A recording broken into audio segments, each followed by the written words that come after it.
Days turned into nights as I worked relentlessly on my art portfolio. The familiar roughness of the canvas under my fingertips, the intoxicating scent of oil paint, the chaos of vivid hues around my palette. They all brought me alive. It was the same process, yet it felt different. Now, every stroke on the canvas did not just represent the expression of my feelings, but was a testament to a promise, the promise I had made to myself. This wasn't just art anymore, but my lifeline, my full-time commitment. I was no longer creating. I was pouring my soul out, exposing layers of pent-up emotions and thoughts that I had, age-long, always subconsciously perceived, but never articulated. The private studio that had long been my place of solace was now my sanctuary. It was an affirmation of my conviction in my art, where I would spend countless hours engrossed in my work, experimenting with colors and forms, trying to capture the mercurial essence of my thoughts and feelings on the canvas. The smell of linseed oil intertwined with the aroma of my green tea was my new morning symphony, accompanying the orchestra of city hustle outside the window. How I craved these desolate mornings. Even though I occasionally woke up feeling the phantom weight of my office briefcase, it gradually dawned upon me that I was now my own master. My once hobby had metamorphosed into my bread and butter, its gravity finally hitting me when I first logged into my online portal as a full-time registered artist. Never before had my own name caused such a surge of emotions within me. And then, not more than a few weeks into my new life, it happened. The phone rang to the sound of the most unexpected yet desirable news. The New York Art Club had agreed to host a display of my portfolio. My art was going places. I was being noticed. And yes, it was happening sooner than I anticipated. Yet as the ecstasy of this triumphant moment flooded over me, I couldn't help but feel a sudden pang of vulnerability. My art, a part of my very soul, was to be laid bare for people to view, critique, and judge. But this was what I had signed up for, what I had dreamt of, the baptism by fire. Not chest-thumping bravado, but with a sigh of acceptance, of coping up with the vulnerability, I prepared for my upcoming showcase. As days turned into weeks, I engrossed myself in exploring, inventing, and grappling with all matters pertaining to my art. My spacious studio echoed with the rhythmic swish of paintbrushes against canvas, the scratch of charcoal on paper, the soft murmur of pencil sketches, and the muffled crinkling of colored tubes being squeezed. The sight of my hands, now perpetually stained with smudges of paint, made me smile with a sense of accomplishment unknown before.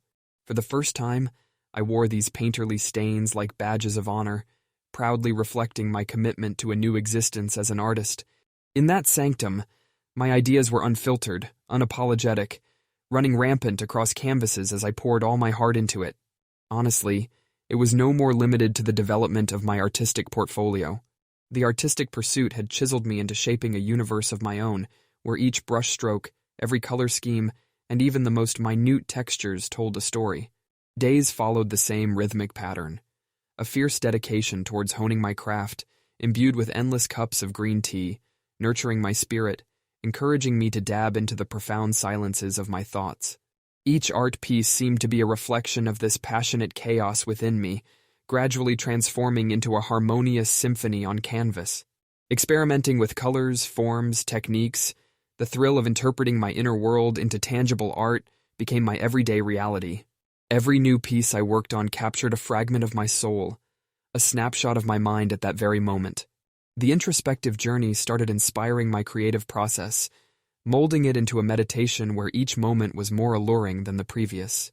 Anxiety, joy, apprehension, excitement, I channeled them all into my craft, blending them with an array of colors into profound masterpieces.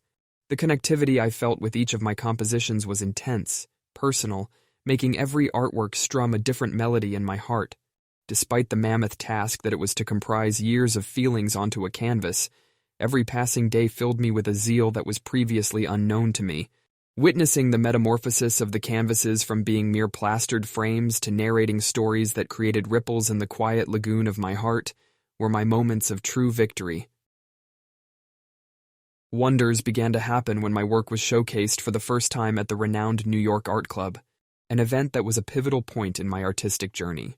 The tremors of nervousness that ran down my spine as I stepped into the bustling room was clouded with the heartening sight of the audience marveling at my art. their keen eyes rapt with attention, delicately analyzing each piece was a sight that made my heart swell in contentment, a sight I'd not trade for anything.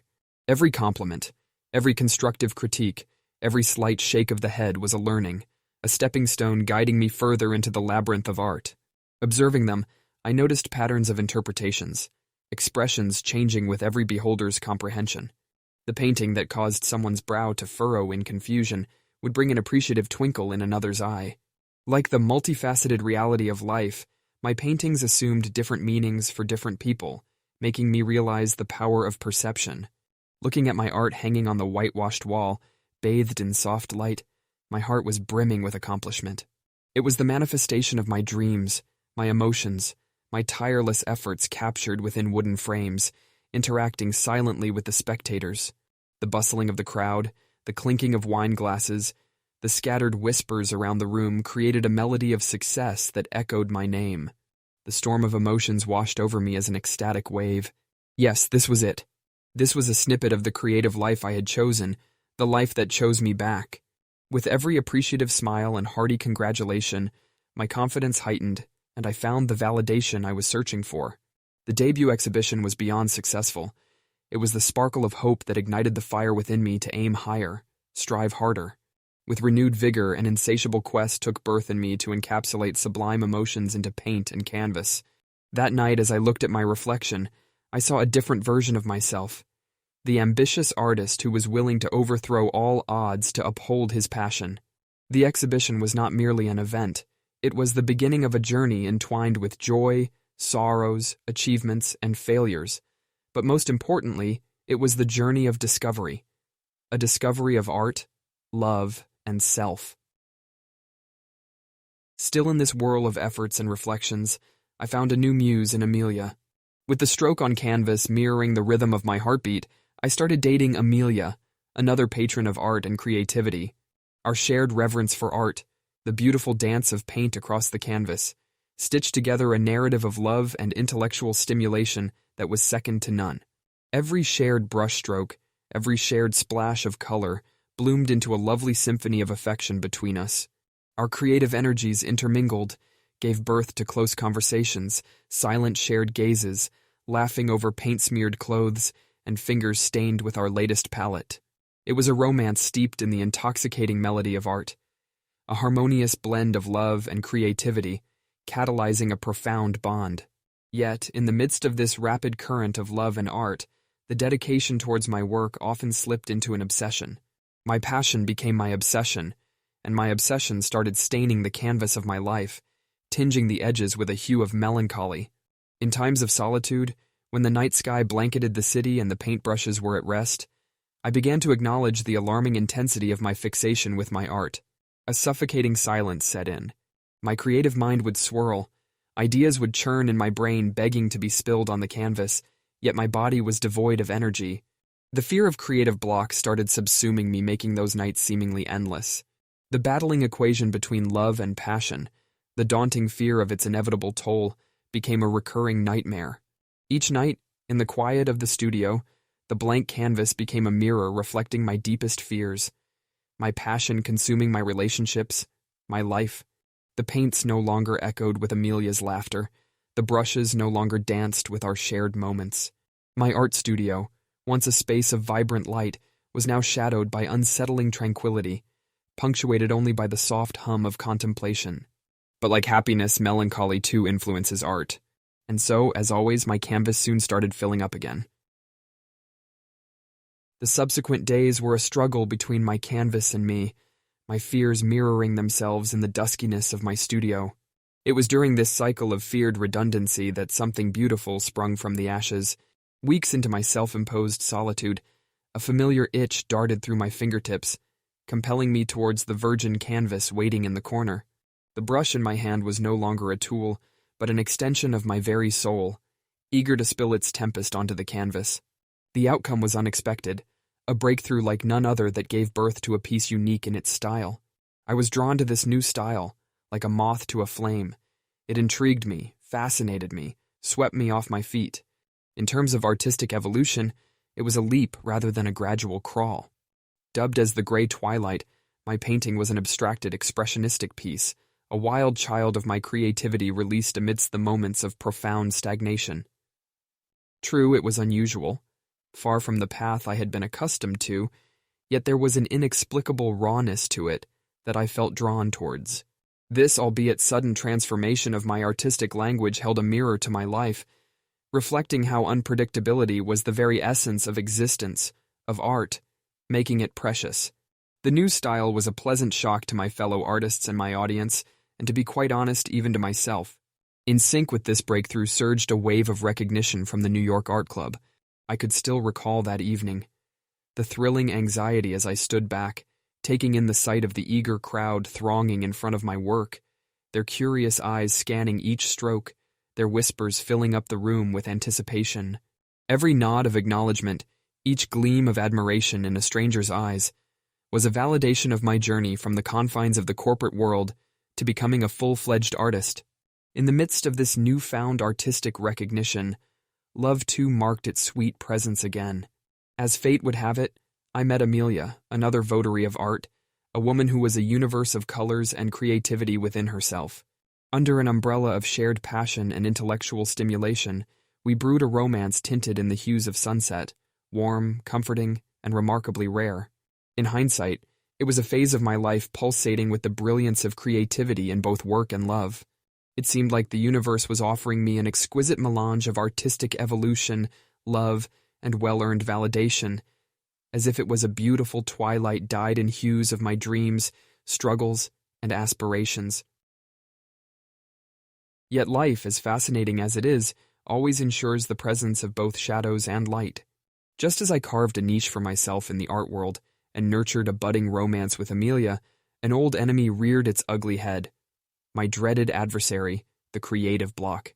A sudden and profound lack of inspiration began lurking within me, impeding my train of thoughts, obliterating the wavelengths of my imagination, leaving me wandering in a creative drought. There's nothing as nerve-wracking for an artist as staring at a blank canvas that just refuses to converse with your imagination. I was stuck in quicksand, sinking in this artistic stagnation as days melted into weeks, leaving an alarming void in my portfolio and an unsettling quiet in my studio. My brushes had stopped dancing, my colors had stopped merging, and my canvas had stopped speaking the profound language of art. Staring at my own infamous gray twilight, I could barely recognize the artist. The soul who had transcoded his deepest emotions onto canvas through whirls of colors, disentangling the ethereal from the ordinary within the crevices of his mind. My former outlets of expression suffered neglect, as my studio fell silent, devoid of life and laughter and the echo of creation. The once vibrant canvases felt like strangers, eloquent in their mute protest against my creative hibernation. Despite grappling with my monochromatic phase, I ensured the eclipse didn't cast a shadow over my relationship. Amelia stood by me, understanding that the road to creation wasn't always illuminated. Sometimes the seed of art flourished in the darkness too. However, this period of artistic silence was also a test of my tenacity, a challenge to retrieve the light, to drag myself out of the creative abyss and find the threads of inspiration once again. I remembered my father's words that life was about dealing with the chaotic symphony of silences and sounds. In the inferno of my silent battle, I began to seek solace in solitary walks around the city, absorbing its resilient energy, the heroic paintings displayed at the museum, finding solace at my old haunts, which were hubs of vibrancy and bustle, living, breathing galleries of human emotion and experience. This city itself had always been a canvas of myriad hues for me, and I realized that its randomness was feeding my creative soul, slowly replenishing the reservoirs of my imagination. Finally, I picked up my brush again, this time, not with the pressure to create a masterpiece, but with the intention of simply redefining my boundaries. I allowed the city's undeniable spirit of perseverance to permeate my art as I painted the isolation of objects struggling to create harmony amidst the endless cacophony of life. And thus, my silence led to an unusual series on isolation itself, a testimony to my own wrestling with creativity. The recognition and acclamation that greeted this series underscored my unstated faith. Art was indeed a reflection of life's myriad hues, its resounding silences, and its unspoken solitudes. In retrospect, It was during this grave period that my art truly evolved, as I delved deeper into the abstract genre, forcing me to redefine the paradigms of my own ideas, letting me rise, yet again. And rise I did, from the ashes of my creative block, like a phoenix reborn, my spirit invigorated and my mind enkindled with a resurgence of artistry.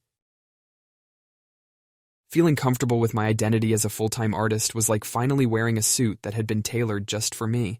The lingering doubts and uncertainties gave way to a sense of fulfillment and rightness. My art was no longer a secret lover I met in stolen fragments of time.